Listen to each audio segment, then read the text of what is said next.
আসসালামু আলাইকুম এভরিওয়ান, আশা করি সবাই ভালো আছেন। লিকাল আপ বাংলা থেকে আমি আলী ইমরান আবার চলে এসেছি আপনাদের সাথে।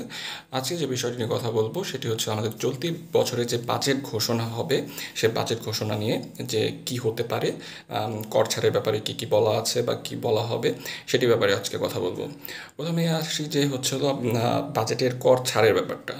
আমরা 2023-এর বাজেটে যদি আমরা লক্ষ্য করি, সেক্ষেত্রে দেখবো যে 3,50,000 টাকা পর্যন্ত কর ছাড় দেওয়া ছিল। অতএব আপনার ইনকাম যদি 3,50,000 টাকার মধ্যে হয়ে থাকে, তাহলে আপনার কোনো প্রকার কর দিতে হবে না। কিন্তু আপনার 3,50,000 টাকার যদি বেশি ইনকাম করে থাকেন, তারপরে আপনার কর দিতে হবে, ট্যাক্স দিতে হবে।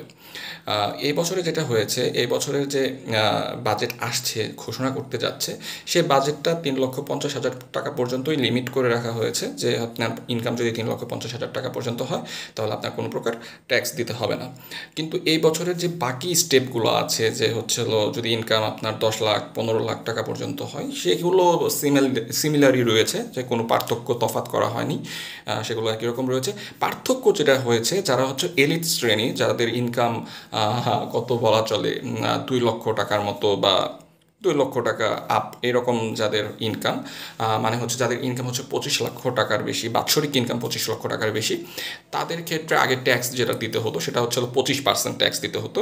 কিন্তু সেটাকে এখন বাড়িয়ে 30% করে দেওয়া হয়েছে। তার মানে হচ্ছে যাদের ইনকাম 3,50,000 টাকা বা তার বেশি, তাদেরও এত হেডেক নেওয়ার কিছু নেই এই বিষয়ে। যারা হচ্ছে 25 লক্ষ টাকা বেশি ইনকাম করবে, বা যাদের ইনকাম অনেক হাই লেভেলের, অনেক এলিট ক্লাস যারা, তাদের জন্য একটু মানে বেড়েছে, 5% বেড়েছে, যে 25% থেকে 30% হয়তো করা হবে, হয়তো না, মোটামুটি শিওর যে করা হচ্ছে। তাহলে বোঝা যাচ্ছে যে আমাদের এই বছরের যে ইনকাম ট্যাক্স বা কর দিতে হবে, বা কর ছাড়ের যে বিষয়গুলো থাকে, আমাদের মতো যারা হচ্ছে মানে নিম্ন আয়ের বা মধ্যম আয়ের যারা মানুষ, তাদের হয়তো খুব একটা সমস্যা হবে না। আর যারা হচ্ছে হয়তো একটি এলিট শ্রেণী, যাদের হচ্ছে ইনকাম খুবই ভালো, তাদের ক্ষেত্রে একটু কর বাড়ছে, তাদের টাকা ট্যাক্স পেটা একটু বেশি করতে হবে। এখানে আবার একটি কথা আছে, আমাদের দেশে এরকম 25 লক্ষ 30 লক্ষ টাকা ইনকাম করে, 50 লক্ষ টাকা ইনকাম করে, এরকম মানুষই বা কয়জন আছে? এইসব বিষয় চিন্তা করলে আমাদের অন্তত আমার ইনকাম ট্যাক্সের যে বিষয়টা, ট্যাক্সের বিষয়টা আমার কাছে অতটা ওই রকম কোনো কিছু মনে হয়নি।